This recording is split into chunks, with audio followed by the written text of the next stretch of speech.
Hello friends, तो guys इस video में आपको बताने वाला हूं बीबीएस ऑफ स्टेयरकेस। तो आज हम इस स्टेयरकेस का बीबीएस बनाना सीखेंगे कि इसको किस तरीके से बनाया जाता है। तो यहाँ पे जो स्टेयरकेस है इसमें स्टील मेंशन है, कैसा कैसा स्टील कितने कितने एमएम का बार यूज किया गया है, कितने कितने सेंटर टू सेंटर डिस्टेंस पे, वो सारी चीज इसके अंदर लिखी हुई रहती है। तो इसे देखकर ही हमें बीबीएस बनाना रहता है। तो यहाँ पे मैंने ऑलरेडी प्रिपेयर करके रखा ताकि आपको टाइम ना लगे। सिर्फ गाइस यहाँ पे आप देख सकते हैं कि ये जो है बीबीएस ऑफ स्टेयरकेस बनके तैयार है। तो आपको मैं वन बाय वन करके समझाते जाऊंगा कि किस तरीके से ये वैल्यू आई है।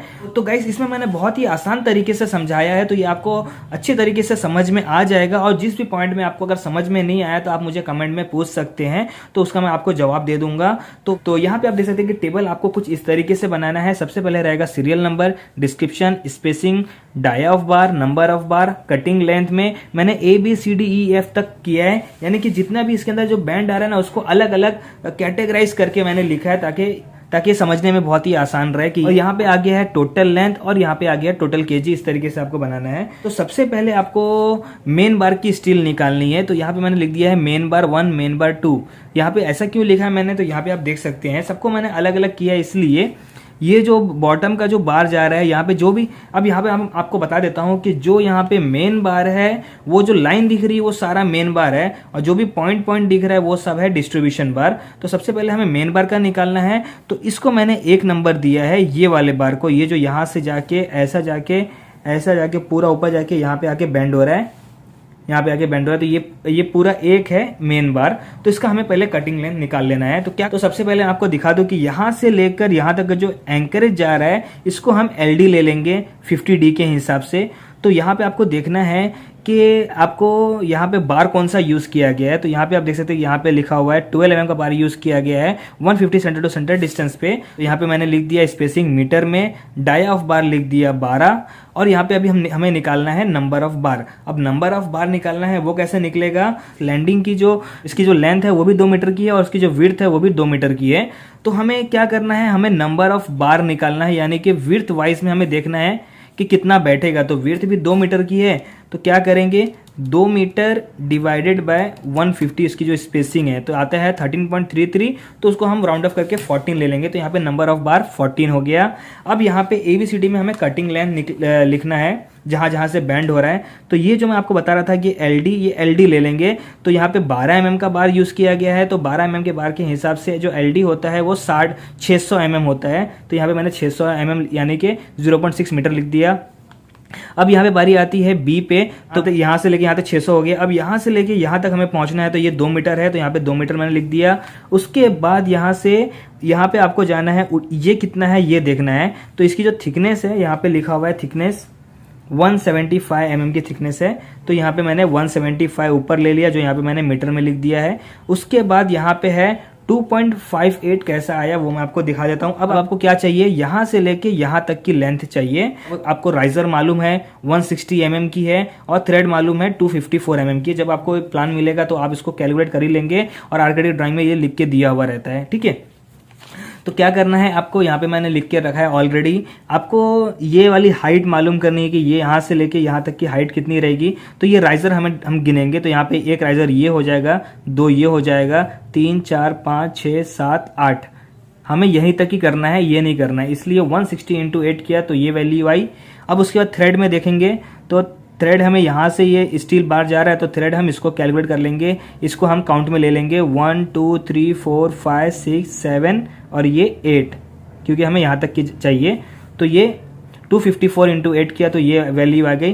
तो ये 2 वैल्यू आ गई है, तो पैथागोरस से हमें ये वाली वैल्यू मालूम पड़ गई। तो ये आपको मिल गया इसकी लेंथ, वेस्ट स्लैब स्टील की लेंथ। लेकिन अब यहाँ पे भी पूरा नहीं हो रहा है, क्योंकि आप यहाँ पे देख सकते हैं कि ये आगे स्टील गई हुई है ये वाली। तो इसको हम 175 mm ले लेंगे। एक्चुअली थिकनेस 175 mm है, लेकिन ये क्रॉस में जा रहा है, थोड़ा ज़्यादा हो जाएगा, तो थोड़ा प्लस माइनस हो सकता है, इतना एक्यूरेट नहीं हो पाएगा। नहीं तो फिर इसको एक्यूरेट करने के लिए इसको भी राइट एंगल लेना पड़ेगा, फिर उसका बहुत टाइम लग जाएगा उसके लिए। तो क्या करते हैं, सिंपली इसको जो ये 2401 आया था इसमें हम प्लस कर देंगे 175। तो ये आ जाता है, मीटर में लिखेंगे तो 2.58। तो यहाँ पे मैंने वही लिख के रखा है 2.58। तो अब हम यहाँ तक पहुँच गए। अब यहाँ से हमें यहाँ तक आना है। तो ऑलरेडी हम यहाँ पे आ चुके हैं, यानी कि इतना हम एरिया कवर नहीं कर रहे हैं। तो ये तो 2 मीटर है, तो क्या करेंगे, ये 2 मीटर है, माइनस कर देंगे हम इसके अंदर 160 mm, क्योंकि 160 mm के बाद से शुरू हो रहा है। तो ये 160 mm माइनस कर देंगे तो ये आ जाएगा 1.84, जो मैंने यहाँ पे लिखा है 1.84। और उसके बाद यहाँ से जो डेवलपमेंट लेंथ है 600 का, वो हमने यहाँ पे लिख दिए। तो ये हो गया पहले मेन बार का। अब देखते हैं हम यहाँ पे मेन बार 2 की। तो ये जो मेन बार 2 मैंने इसको नंबर दिया है ये वाले बार को। तो ये यहाँ से बैंड होके इधर आया, यहाँ से ऊपर आके यहाँ पे आके कट हो गया है। तो इसका हमें कटिंग लाइन निकालना है। तो यहाँ से आप देख सकते हैं यहाँ से यहाँ तक का 600 रहेगा, जो डेवलपमेंट लेंथ है वो यहाँ पे मैंने लिख दिया। ठीक है, अब यहाँ पे आता है 2.16। तो वो कैसा आया, अब यहाँ से देख सकते हैं कि ये वाला जो बार है यहाँ से लेके यहाँ तक तो 2 मीटर है, लेकिन यहाँ पे एक्स्ट्रा अंदर आया है ना, तो इसको हम एक राइजर के इतना ले लेंगे, यानी कि 160 इसके अंदर प्लस कर देंगे, तो ये हो जाएगा 2.16। ओके, अब यहाँ से हमें उठ के ऊपर तक जाना है यहाँ तक। तो यहाँ पे हम कितना लेंगे, तो 2 राइजर तो ले नहीं सकते, एक राइजर प्लस हाफ हो रहा है। तो एक राइजर 160 का है, हाफ 80 का हो गया, तो 160 प्लस 80 240 हो गया। तो मैंने इसका यहाँ पे लिख दिया 0.24 मीटर में। अब यहाँ पे आ गए। अब यहाँ से हमें यहाँ तक का जाना है, तो यहाँ पे लिखा हुआ है 600 mm तक जाना है, तो यहाँ पे 600 mm लिख दिया मीटर में। ठीक है, ये हो गया। अब दूसरा है मेन बार 3। अब मेन बार 3 कौन सा है, ये वाला है जो यहाँ पे आके रुक जाएगा। ये है मेन बार 3, जो मैंने इसको यहाँ पे लिखा है। तो मेन बार 3 यहाँ पे आप देख सकते हैं कि यहाँ पे इसको डेवलपमेंट ले लेंगे 600 का, तो मैंने यहाँ पे ले लिया 600। अब यहाँ से आपको यहाँ तक जाना है, यहाँ तक तो 2 मीटर है ऑलरेडी आपको मालूम है, लेकिन आपको आगे और जाना है, यानी कि इसके अंदर एक थ्रेड और प्लस हो जाएगा, यानी कि 250 और इसके अंदर प्लस कर देंगे, तो वो हो जाएगा 2.25 मीटर। ये हो गया। और उसके बाद यहाँ से यहाँ तक का 600 दिया हुआ है, वो मैंने यहाँ पे 600 ले लिया है। तो हमने अभी मेन बार का पूरा निकाल लिया। अब हम निकालेंगे डिस्ट्रीब्यूशन बार का। तो जितना भी ये पॉइंट है वो सब डिस्ट्रीब्यूशन बार है। तो उसको किस तरीके से निकालना है वो मैं आपको दिखा देता हूँ। बहुत ही आसान है ये, तो और जल्दी हो जाएगा। और इसके लिए भी मैंने 1 2 3 लिखा है।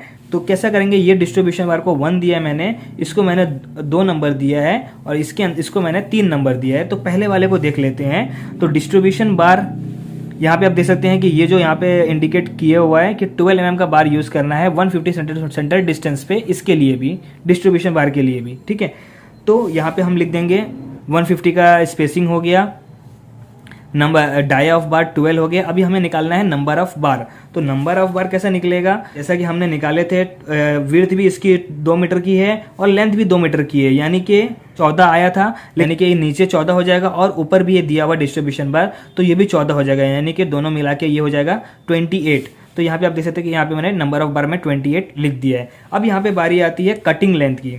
अब यहाँ पे हमें आड़ा बिछाना है डिस्ट्रीब्यूशन बार। तो यहाँ पे जो विड्थ दिया गया है वो 2 मीटर का दिया हुआ है, तो दोनों तरफ से हम कवरिंग माइनस कर देंगे 15 और 15, तो ये हो जाता है 1.97 मीटर। तो यहाँ पे मैंने लिख दिया 1.97 मीटर। अब जितने भी डिस्ट्रीब्यूशन बार आएगी सबका ये 1.97 मीटर ही रहेगा उसकी कटिंग लेंथ। ठीक है, तो ये नंबर ऑफ बार हो गया। अब मैं निकाल लेता हूँ डिस्ट्रीब्यूशन बार 2, यानी कि इसके लिए नंबर ऑफ बार, तो ये भी सेम है, 2 मीटर का इसका विड्थ है, तो ये भी स्पेसिंग भी सेम है इसकी, तो यहाँ पे मैंने सेम इसको यहाँ पे लिख दिया। अब यहाँ पे आती है बारी डिस्ट्रीब्यूशन बार 3 की। तो अब यहाँ पे आप देख सकते हैं कि यहाँ पे दिया हुआ है डिस्ट्रीब्यूशन बार को यहाँ पे इंडिकेट किया हुआ है 8 mm का बार यूज करना है 200 सेंटीमीटर डिस्टेंस पे। तो अब क्या करना है, यहाँ पे हमें इसकी लेंथ तो हमें ऑलरेडी मालूम थी, तो क्या करेंगे हम, 2401 है, इसको डिवाइड कर देंगे हम 200 से, तो कितना हुआ, 12 नंबर हो गया। लेकिन हम कैसा 0 से शुरू करने वाले, तो 0 पे 1 लग जाएगा, यानी कि वो हो जाएगा 13। तो नंबर ऑफ बार 13 तो हो गया बॉटम के लिए, और टॉप के लिए भी हमें तो प्रोवाइड करना है। तो टॉप में यहाँ पे 600 का डिस्टेंस दिया गया है, तो यहाँ पे 3 बार यहाँ पे आ जाएगा, 3 बार यहाँ पे आ जाएगा, तो 3 3 6 हो गया, और यहाँ पे आया था 13, यानी कि 19 बार। तो यहाँ पे देख सकते हैं कि यहाँ पे मैंने नंबर ऑफ बार में 19 लिख दिया है। ये हो गया। अब यहाँ पे कटिंग लेंथ सबकी सेम लगेगी, मैंने आपको बता चुका हूँ, ये हो गया। अब यहाँ पे आती है बारी चेयर्स की। यहाँ पे चेयर्स तो दिख रहा नहीं है, लेकिन हमें चेयर्स लेना पड़ता है, क्योंकि ये जो डिस्टेंस है इसको मेंटेन रखने के लिए, यानी कि आप दबे ना करके यहाँ पे चेयर्स प्रोवाइड करनी रहती है। इस तरीके से जो चेयर्स आता है आपने देखे होंगे, इस तरीके का चेयर्स रहता है, इस तरीके का चेयर्स बनाते हैं, तो ये यहाँ पे प्रोवाइड करते हैं ताकि वो दबे ना।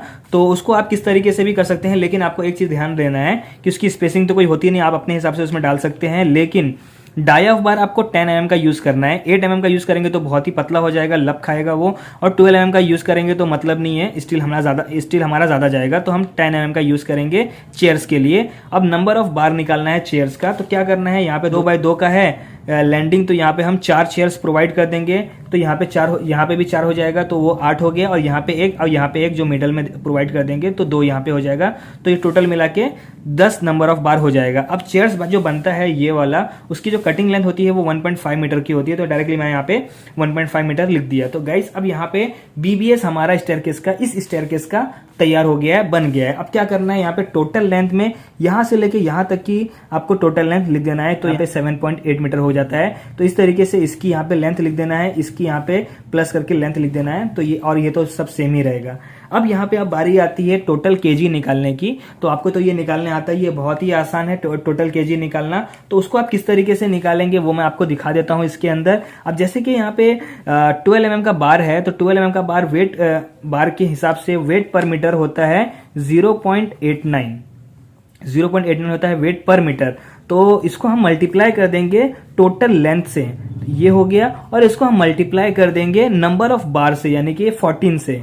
तो जब हम इसको कैलकुलेट करेंगे तो हमें आंसर मिल जाता है 97.19 kg, जो मैंने यहाँ पे लिखा है। तो इस तरीके से यहाँ पे हम टोटल केजी सबका निकाल लेंगे, यानी कि कैसा समझ गया ना, कि अगर 12 mm का बार है तो 0.89 into length into number of बार, तो आपको ये टोटल केजी मिल जाएगा। उसी तरीके से आएंगे यहाँ पे 8 mm के लिए, तो 8 mm का जो वेट पर मीटर होता है 0.39 होता है, तो 0.39 into length into number of बार, तो आपको ये वेट केजी में मिल जाएगा। अब यहाँ पे 10 mm का रहता है 0.62, तो 0.62 इंटू 1.5 इंटू नंबर ऑफ बार 10, तो आपको 9.3 केजी मिल जाएगा। तो इस तरीके से आपने ये भी लिख लिए, इस तरीके से आपने ये भी जान लिए। अब यहाँ पे आप इसको कैटेगराइज कर सकते हैं कि 8 mm का बार इतना लग रहा है, 10 mm का बार इतना लग रहा है, और 12 mm का बार इतना लग रहा है। तो गाइस इस तरीके से आप किसी भी स्टेयरकेस का बीबीएस बना सकते हैं, बहुत ही आसान तरीके से। मैंने बहुत ही अच्छे से आपको ये समझा दिया है। तो आई होप गाइस आपको ये वीडियो अच्छी लगी होगी, तो इसे लाइक कर दे, शेयर कर दे,